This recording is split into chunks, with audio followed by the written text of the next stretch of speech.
17 வயதே நிரம்பிய அந்த சிறு பெண் ஏற்றி வைத்த தியாகத்தீயை நீ மேலும் சுடர்விட்டு எரியச் செய்ய வேண்டும். அதுதான் நீங்கள் எல்லோரும் அவளுக்கு செய்யக்கூடிய நினைவஞ்சலி. காவேரி, மிஸ்டர் திவாகரன் சொல்வது முற்றிலும் சரி.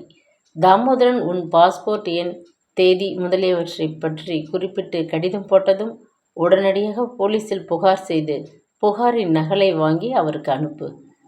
உனக்கு பாஸ்போர்ட்டும் கணிசமாக செலவுக்கு பணமும் வரும். ஊருக்கு கிளம்பு. ஆண்டி, தாமோதரனிடமிருந்து பண உதவி பெறுவது எனக்கு ரொம்ப வெட்கமாக இருக்கிறது. இருவரும் ஒருவரை ஒருவர் காதலிக்கிறீங்க, இனி வெட்கம் ஏன்? திவாகரன் உரத்து சிரித்தார். காதலித்தால் மட்டும் போதுமா ஆண்டி? மெல்லிய குரலில் கல்யாணியின் காதுகளில் மட்டும் கேட்கும்படி சொன்னாள். கவலைப்படாதே, சீக்கிரம் அதற்கு ஒரு நல்ல முடிவு கட்டிவிட்டதாக ஒரு கடிதம் வரும். பிறகு சொல்வாய். செல்லமாக வேடிக்கையாக அவள் முதுகை தட்டினாள் கல்யாணி. அதற்கு பின்னர் நேரம் மிகவும் வேகமாக விரைவாக ஓடியது. கல்யாணி அம்மாளுடன் கச்சேரி, நடன, நாடக காட்சிகளுக்கு போய் வந்தாள் காவேரி. ஊரில் இருந்த அத்தனை கோயில்களையும் தரிசித்தாள். டிராவல் ஏஜென்சி திருப்பி தந்த பணத்தை உபயோகித்து கட்ட சில புடவைகள் வாங்கி கொண்டாள். பொருத்தமான ரவிகைகள் சில தைத்து கொண்டாள். கல்யாணி அம்மாளின் கவனிப்பு, திவாகரனின் உற்சாகமான பேச்சுக்கள், நல்ல உணவு, பல இனிமையான எதிர்பார்ப்புகள், இவைகளால் ஒரு சில நாட்களில் காவேரி நன்றாகவே மாறிப்போனாள். கண்களைச் சுற்றி படர்ந்திருந்த கருவளையங்கள் மறைந்து கன்னத்தில் மகிழ்ச்சி பளபளக்க அவள் மிகவும் அழகாக தென்பட்டாள். 2 வாரங்களுக்கு பின்னர் காவேரியின் முகவரிக்கு தாமோதரனிடமிருந்து ரிஜிஸ்டர் தபாலில் கடிதம் வந்தது. கைகள் நடுங்க மனம் மகிழ்ச்சியில் பரபரக்க கடித உரையை கிழித்தாள். அவள் கை செலவிற்கு கணிசமானதொரு தொகைக்கு ஒரு டிராஃப்ட் அனுப்பியிருந்தான் தாமோதரன். அத்துடன் பாஸ்போர்ட்டின் எண், கிடைத்த தேதி, ஊர் முதலிய விவரம் குறித்த கடிதமும் அனுப்பியிருந்தான். 3வதாக நீல வண்ண மெல்லிய காகிதத்தில் அவன் அவளுக்காக எழுதியிருந்ததை ஆவலுடன் படித்தாள். அன்புள்ள என் காவேரி, உனது குரலை மீண்டும் தொலைபேசியில் கேட்டு நான் அடைந்த மகிழ்ச்சியையும் வியப்பையும் வார்த்தைகளால் விளக்க இயலாது. மறுபடியும் வெட்கத்தை விட்டு கேட்கிறேன். நீ என்னை திருமணம் செய்து கொள்வாயா? உன்னை மனைவியாக அடைவது பெரும் பாக்கியம் என கருதுகிறேன். ஞாயிற்றுக்கிழமை தென்னாப்பிரிக்கா நேரம் இரவு 9 மணிக்கு. அப்பொழுது தாய்நாட்டில் இரவு 12:30 இருக்கும்.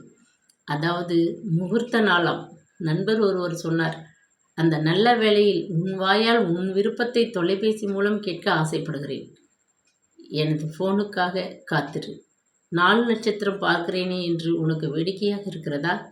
இவைகளை நீ நம்புகிறாயே. உன் நம்பிக்கையை அழிக்க எனக்கு மனமில்லை.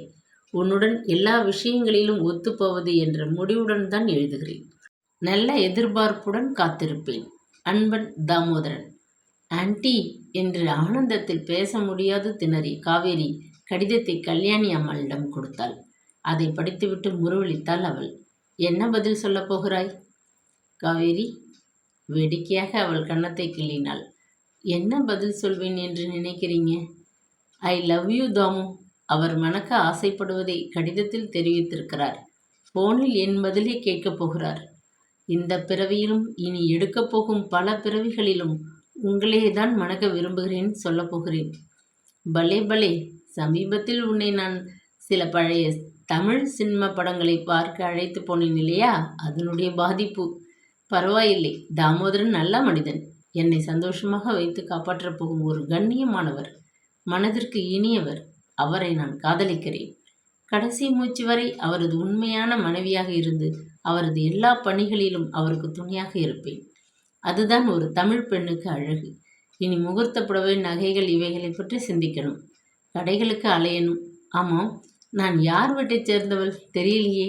எனக்கு தாமோதரன் குடும்பத்தையும் நன்றாகவே தெரியும். கல்யாணி சிரித்தாள். என் பெரியண்ணி சௌந்தரிக்கு நீங்கள் ரொம்ப நெருங்கிய தோழி. அந்த வகையில் பெண் வீட்டைச் சேர்ந்தவங்க. தாமுவின் கடிதத்தை பார்த்துவிட்டு கட்சி மாறிடாதீங்க, பத்திரம். மகிழ்ச்சி கட்டுக்கொள்ளாது காவேரி சிரித்தாள். நிம்மதியாக சிரித்தாள். வருங்காலத்தை எண்ணி இனிய எதிர்பார்ப்புகளுடன் சிரித்தாள். ஊருக்கு திரும்ப பயணச்சீட்டு, புது பாஸ்போர்ட், பணம் இத்தியாதிகள் வருவதற்கு சில நாட்கள் ஆகின. தாமோதரன் அவளை தொலைபேசியில் அழைத்து 10 நிமிஷங்களுக்கு மேல் மறுபடியும் பேசினான். நம் நாட்டு அரசு தரும் பயணச் சலுகை முழுவதையும் நீ எடுத்துக்கொண்டு புறப்படவில்லை. அதனால் அதில் உள்ள பாக்கியையும் இந்த ஆண்டு அரசு தரவிருக்கும் பயணச் சலுகையும் சேர்த்து உன் பெயரில் நான் 4000 ராண்டுக்கு டிராஃப்ட் எடுக்கப் போகிறேன். அத்துடன் பயணச்சீட்டு, பாஸ்போர்ட் எல்லாவற்றையும் சேர்த்து அனுப்பி வைப்பேன். நீ நமது திருமணத்துக்கு வேண்டிய புடவை, நகை முதலியவைகளை வாங்கி கொண்டு வர வேண்டும் என்றான். காவேரிக்கு மகிழ்ச்சி கட்டுக்கொள்ளவில்லை. ஏற்கனவே அவன் அனுப்பிய டிராஃப்டை பாஸ்போர்ட் கைவசம் இல்லாததால் மாற்றாது வைத்து கொண்டிருந்தாள். எல்லாம் கிடைத்ததும் அவைகளை ஒட்டு மொத்தமாக வங்கியில் மாற்றினால் அப்பப்பா, நான் ஒரு அரை லட்சாதிபதி ஆகிவிடுவேன் ஆண்டி. மகிழ்ச்சியில் ஆர்ப்பரித்தாள். சென்னையில் பார்க்க வேண்டியவைகள் பலவற்றையும் சுற்றி பார்த்து விட்டாய். நடன நாடக கச்சேரிகளுக்கும் ஓரளவு போய் வந்தாகிவிட்டது. ஆனால் தாய்நாட்டின் மறுபக்கத்தை நீ இன்னமும் பூரா பார்க்கலை. திவாகரனிடம் சொல்லி ஒரு சுற்றுலா பயணத்துக்கு ஏற்பாடு செய்ய சொல்கிறேன். பணம் பற்றி கவலைப்படாதே, நான் முன்கூட்டி செலவழிக்கிறேன். உன் பணம் கைக்கு வந்ததும் உன் செலவை கணக்கிட்டு கொடுத்துடு. ஓகே என்றாள் கல்யாணி. காவேரி நன்றியால் நெகிழ்ந்து போனாள். சும்மா தங்க வச்சு சாப்பாடு போடுவதுடன் எனக்கு என்னென்ன உதவிகள் செய்கிறீங்க ஆண்டி. நான் உங்களுக்கு ரொம்ப கடமைப்பட்டிருக்கிறேன். கெட்டவர்களையே இதுவரை சந்தித்து நீ மனம் கசந்து போயிருந்தாய். உதவி செய்ய நல்லவர்களும் இந்த நாட்டில் இருக்காங்க என்று நிரூபிக்க வேண்டாமா? அந்த வகையில் இது என் நாட்டுக்காக நான் செய்யும் பணி என்று கல்யாணி வேடிக்கையாக சிரித்தாள். காவேரியைப் போல துடிப்பும் ஒரே மூச்சாக சுற்றுலா பயணத்தை கல்யாணி முடிக்க முடியாதவள், வயதானவள். எனவே திவாகரன் அவர்கள் முக்கியமாக பார்க்க வேண்டிய இடங்கள், கோயில்கள் முதலியவற்றை சிறு சிறு பயண பகுதிகளாக பிரித்து காரில் போய் வர ஏற்பாடு செய்து உதவியிருந்தார். 2 வாரங்களில் ஓரளவு தமிழகத்தின் சுற்றுப்பயணத்தை அவர்கள் முடித்து கொண்டிருந்தனர். வடநாடு முழுவதும் போய் வர நேரம் அதிகமில்லாததால் காவேரியும் கல்யாணியும் விமான பயணத்தை மேற்கொண்டு தாய்நாட்டின் தலைநகரான டெல்லியை சுற்றி பார்த்துவிட்டு ஆக்ராவுக்கு போய் உலகமகா அதிசயங்களில் ஒன்றான தாஜ்மஹாலை கண்டு மகிழ்ந்துவிட்டு திரும்பியிருந்தனர். பயணங்கள் ஓரளவு முடிவடைந்தது. அன்று மாலை அவளும் கல்யாணியும் ஓய்வாக திவாகரனுடன் முன்னறையில் உட்கார்ந்து வார்த்தையாடி கொண்டிருந்தனர். இப்பொழுது எங்கள் நாட்டை பற்றி உன் அபிப்பிராயம் என்னம்மா? விளையாட்டாக சீண்டினார் திவாகரன். முற்றிலும் மாறுபட்ட அபிப்பிராயம்னா நீங்கள் ஆச்சரியப்படுவீங்க.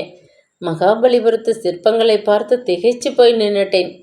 காஞ்சிபுரத்தில் ஏகாம்பரேஸ்வரர் கோவில் கதவை பார்த்து அசந்து போயிட்டேன். எத்தனை பெரிய கதவு, எத்தனை பெரிய கோயில்! சங்கிலி போல கல்லாலேயே செய்திருந்த அற்புத வேலைப்பாட்டை பார்த்து அதிசயித்தேன். காமாட்சியம்மன், ஏகாம்பரேஸ்வரர், வரதராஜன், குமாரபெருமாள் இத்தனை கடவுளையும் தரிசித்த பின்னர் காஞ்சிபுரத்தில் இன்னும் எத்தனை கோயில்கள்! எனக்கு உடனே என் நாட்டில் கேப் ராஜதானியில் உள்ள கிராம்ஸ் டவுன் தான் ஞாபகத்துக்கு வந்தது. ஆமாம் காவேரி, டவுன் ஆஃப் சர்ச் என்பார்கள் அதை. ஒரு தெருவுக்குள்ளேயே 10 மாதா கோயிலுக்கு மேல் இருக்கும். அப்படி ஒரு நகரம் அது. கல்யாணி சிரித்தாள். கோயில்களுக்கு மட்டும் காஞ்சி பிரபலமானதல்ல. நெசவுத் தொழில், ஆன்மீக வளர்ச்சி, அரசியல், சரித்திரம் என்று பல விஷயங்களுக்கும் பிரபலமானதொரு நகரம். பாடல் பெற்ற ஸ்தலம் என்றார் திவாகரன். கன்னியாகுமரியில் தேவியை தரிசித்து மகிழ்ந்தேன். கடலில் சூரியன் உதித்து கடலிலேயே அஸ்தமிக்கும் அதிசயத்தை பார்த்தேன். விவேகானந்தர் பாறை என்ற நினைவு மண்டபத்தை பார்த்து மகிழ்ந்தேன். திருச்செந்தூர் முருகனுக்கு விபூதி அபிஷேகம் செய்து ஆனந்தப்பட்டேன். திருநெல்வேலியில் நெல்லையப்பர் ஆலயத்தில் சிவலிங்கத்தை கும்பிட்டுவிட்டு நடராஜர் சிலையை தரிசிக்க நின்றபோது என் பின்னாலிலிருந்து வந்த குரலை கேட்டு நான் திடுக்கிட்டு போனேன் ஆண்டி. வெள்ளை விளையர் என்று சேலை கட்டிய ஒரு வயதான பெண்மணி தும்பை பூவான தலையை வாரி சொடுக்கு போட்டு கொண்டிருந்தாங்க. நெற்றியில் பட்டையாக திருநீர். காரைக்கால் அம்மையாரை பார்த்துட்டது போல எனக்கு ஒரு திகைப்பு. குனிந்த புருவமும் கோவை செவ்வாயில் குமிழ் சிரிப்பும் அப்படின்னு தானே இந்த நடராசனை பார்த்ததும் உனக்கு தோணுச்சு? ஏமா அப்படின்னு அவங்க கேட்டப்போ நான் அதிர்ந்து போனேன். அந்த பாடலைத்தான் நான் மனதிலே பாடிக்கொண்டு நடராசரை துதித்து கொண்டிருந்ததை டெலிபதி போல அந்த அம்மா சொன்னதும் எனக்கு உடம்பெல்லாம் புல்லரிச்சு போச்சு. ஆமாம் அம்மா என்று சொன்னேன். அவங்க மீதி பாட்டை அழகாக பாடினாங்க. மெய் மறந்து கேட்டுக்கிட்டு இருந்தேன் ஆண்டி. திருநெல்வேலிக்காரங்க பேசுகிற தமிழ் ரொம்ப இனிமையாக இருக்குது. தமிழ்னாலே இனிமைன்னு தானே அர்த்தம். கல்யாணி முருவளித்தாள். சுசீந்திரம் பார்த்தியாம்மா? வாயை கிண்டினார் திவாகரன். அங்கே நிற்கும் தூண்களை தட்டி காட்டினார் ஒரு கைடு. அதிலிருந்து சங்கீத துவனி வந்ததை கேட்டு பிரமித்து போயிட்டேன். அங்கே இருந்த ஆஞ்சநேயர் சிலை அப்பப்பா எத்தனை பெருசு! நாமக்கல்லில் கூட அப்படி ஒரு பெரிய ஆஞ்சநேயரை பார்த்திருப்பியே? ஆமாம் அங்கிள். எல்லா கோயில்களையும் விட எனக்கு ரொம்ப பிடிச்சது சீர்காழி தோணியப்பர் ஆலயம். அதுபோல் மாயவரம் கிட்ட இருக்கே ஐதீஸ்வரன் கோயில், அதுவும் பிடிச்சது. தோணியப்பர் ஆலயத்தில் குளத்தருகே எங்கே உட்கார்ந்து ஞான சம்பந்தர் ஞானப்பால் அருந்தினார் என்ற இடத்தை கைடு குறிப்பிட்டு காட்டின போது நான் விழுந்து கும்பிட்டேன். ஞான சம்பந்தர் என்றால் உனக்கு மிகவும் பிடித்த சைவ மத பெரியாரோ?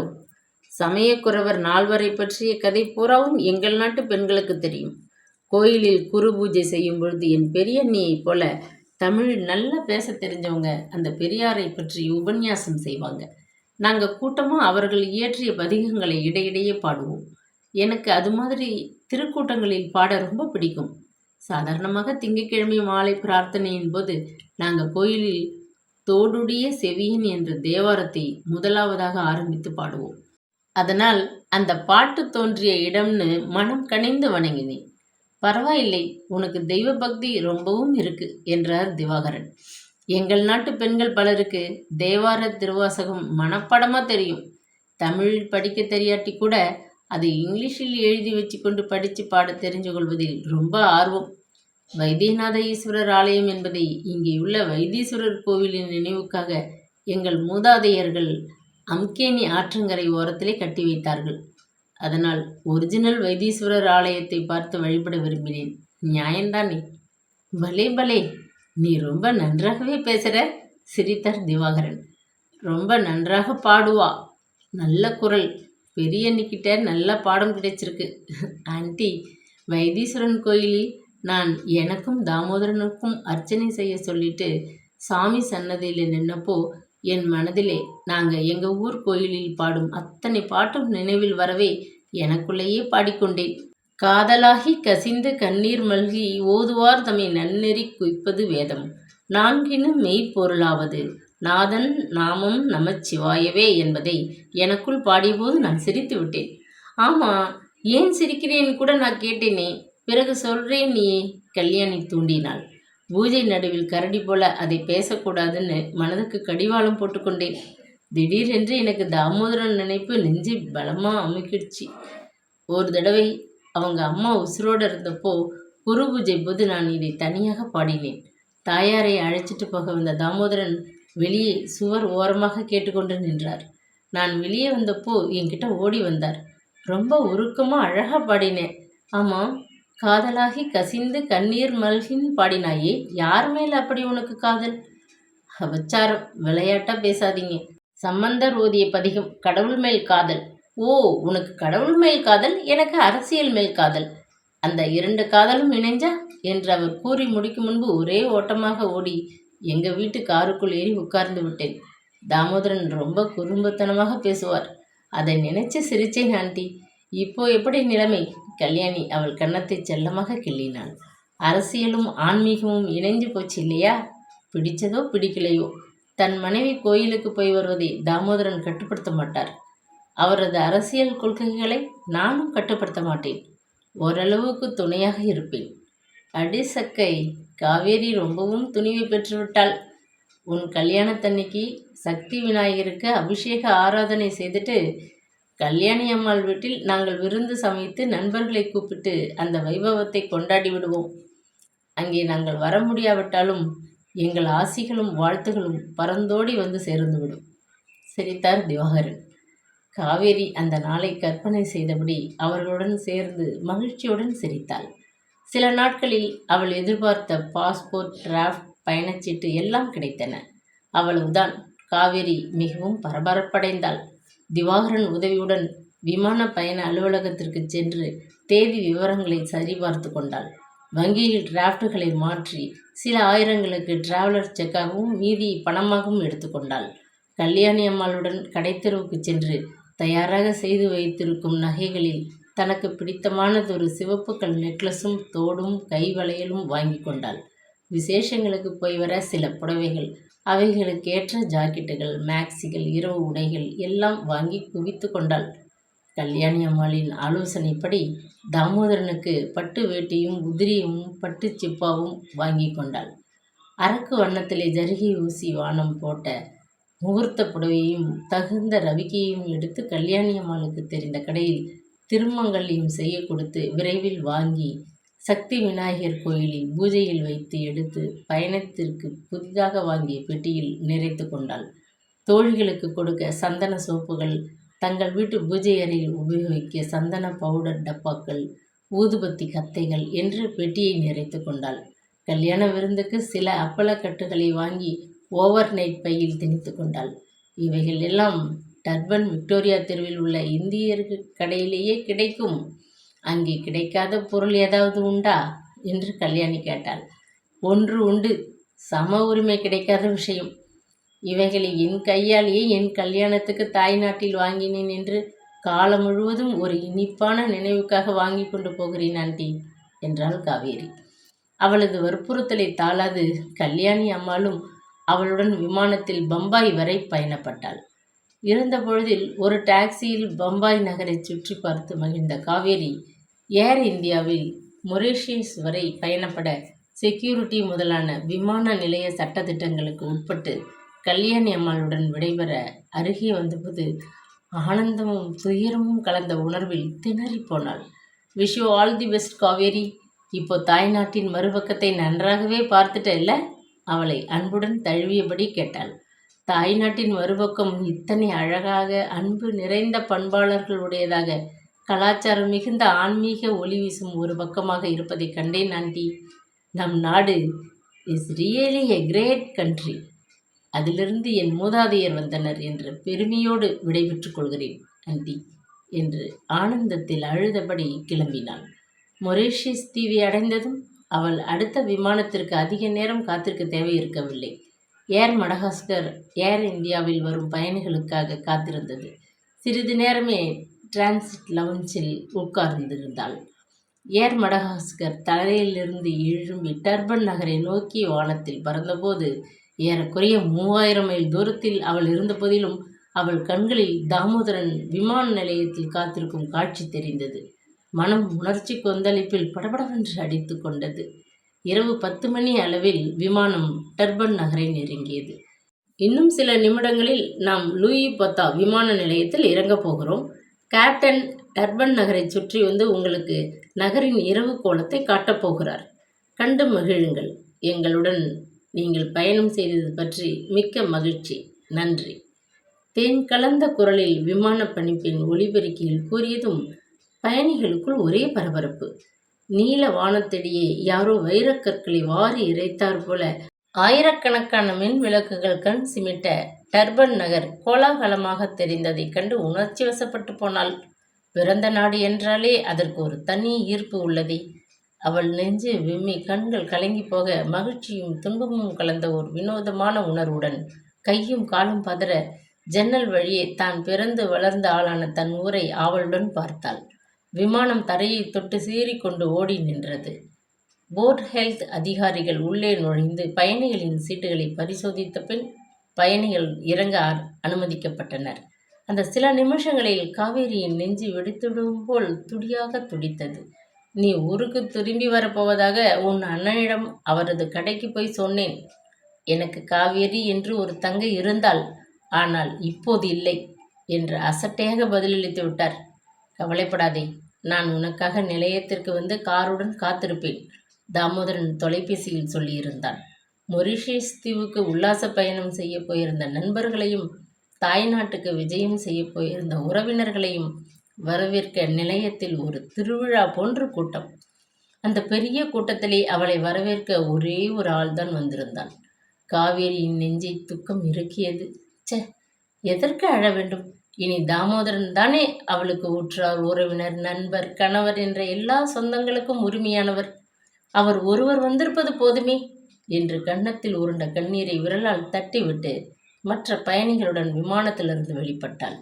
சுங்கவரி இத்தியாதிகள் முடிந்ததும் ஆப்பிரிக்கன் ஆட்கள் பெட்டிகளை சுமந்து வர வெளிப்பட்ட பயணிகள் தங்களது உறவினர்களை, நண்பர்களை கண்ணாடி தடுப்பிற்கு அப்பால் கண்டதும் hi, hello, how are you என்று கத்தி கூச்சலிட்டபடி மார்புடன் தழுவி கண்ணங்கனிய முத்தமிட்டு கொண்டிருந்தவர்களிடையே புகுந்து காவேரி தூண் ஓரமாக நின்ற தாமோதரனை நெருங்கினாள். தாமு என்று கையை நீட்டி அவனது கரங்களை பற்றியபடி அவன் தோள் மீது முகத்தை பதித்து கொண்டு இன்பமும் துன்பமும் தாங்க முடியாது விம்மி விம்மி அழுதாள். ஊருக்கு வந்துட்டு நாம் ஒன்று சேர்ந்துட்டோம். அடுத்த வாரம் உன் கோரிக்கைப்படியே வைத்தியநாத ஈஸ்வரர் ஆலயத்து கல்யாண மண்டபத்தில் நம் திருமணம் நடக்கப் போகிறது. இனி நீ மகிழ்ச்சியாக அல்லவா இருக்க வேணும். அவளது முதுகை தடவி ஆறுதல் சொன்னான் தாமோதரன். தேன் நிலவுக்காக வாங்கியிருந்த தனது புதிய பென்சில் அவளை ஏற்றிக்கொண்டு வீட்டிற்கு அழைத்து சென்றான். அவளுக்கு அங்கே ஒரு அதிசயம் காத்து நின்றது. அவளை முதுகில் கட்டி தன் குழந்தையாக வளர்த்த லீனா அங்கே தாமோதரன் வீட்டில் வேலைக்கு அமர்ந்திருந்தாள். வீட்டை நிர்வகிக்கவும் சமைக்கவும் லீனாவும், தோட்டத்தை கவனித்து மற்ற காரியங்களை செய்ய எலியாட்டும் இருந்தனர். ஹலோ மிஸ்ஸஸ் என்று பற்களை காட்டி பணிவுடன் வரவேற்றான் எலியாட். என் குழந்தையே, நீ சந்தோஷமாக உள்ளே வா என்று வரவேற்ற லீனா விரைந்து வந்து காவேரியை கட்டி தழுவி முத்தமிட்டாள். கல்யாணம் ஆகும் வரை காவேரி தன் சிநேகிதியின் வீட்டில் தங்கியிருப்பதாக ஏற்பாடு. இரவு உணவுக்கு பின் அவளை தாமோதரன் அவள் தோழி வீட்டில் கொண்டு வந்து சேர்த்தான்.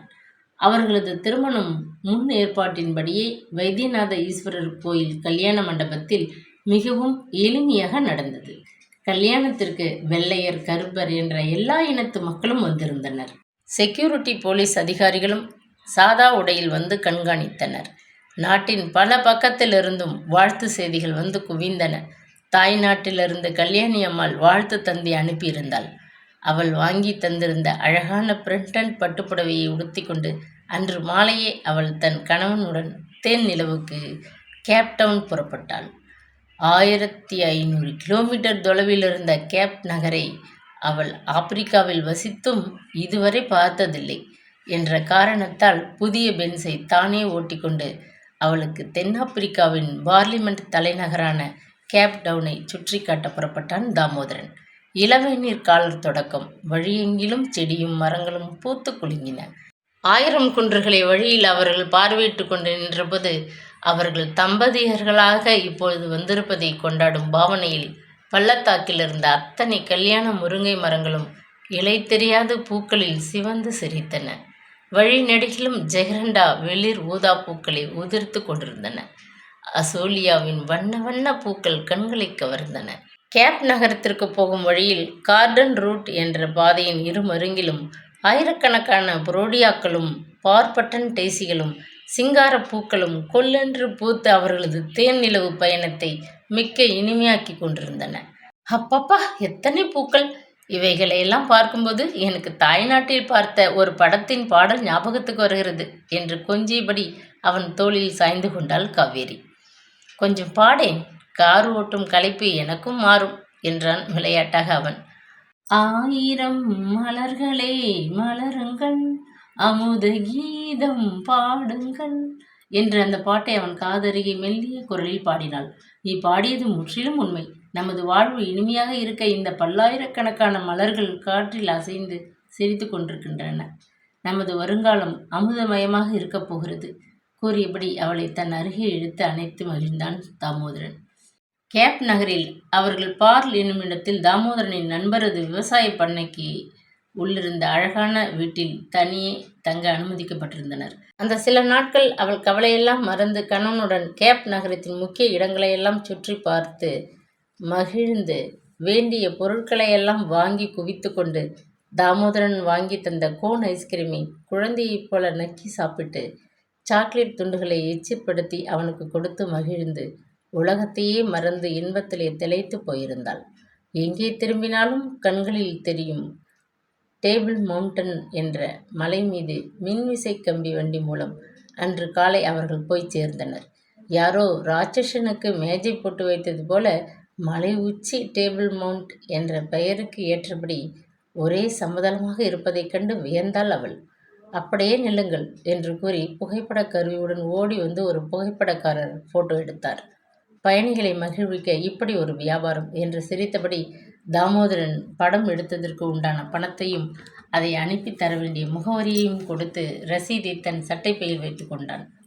டேபிள் மவுண்டன் மேலிருந்ததொரு தூர திருஷ்டி கண்ணாடி வழியே நகரத்தின் அழகை பார்க்க நின்ற கியூவில் காவேரியும் தாமோதரனும் வந்து நின்றனர். அவள் முறை வந்தபோது பார்வைக்குண்டான பணத்தை கருவியின் தலைமேல் தெரிந்ததொரு துவாரத்தில் போட்டுவிட்டு கண்ணாடியை சரிபடித்து கொடுத்தான் தாமோதரன். மலையடிவாரத்தைச் சுற்றிலும் அமைந்திருந்த கேப் நகரின் பல பகுதிகளையும் பார்த்துவிட்டு அவள் டேபிள் குடா பக்கம் கண்களை திருப்பியபோது தெரிந்ததொரு தீவை வியப்புடன் பார்த்தாள். இதுதானே ராபின் ஐலண்ட் என்று கேட்டாள்.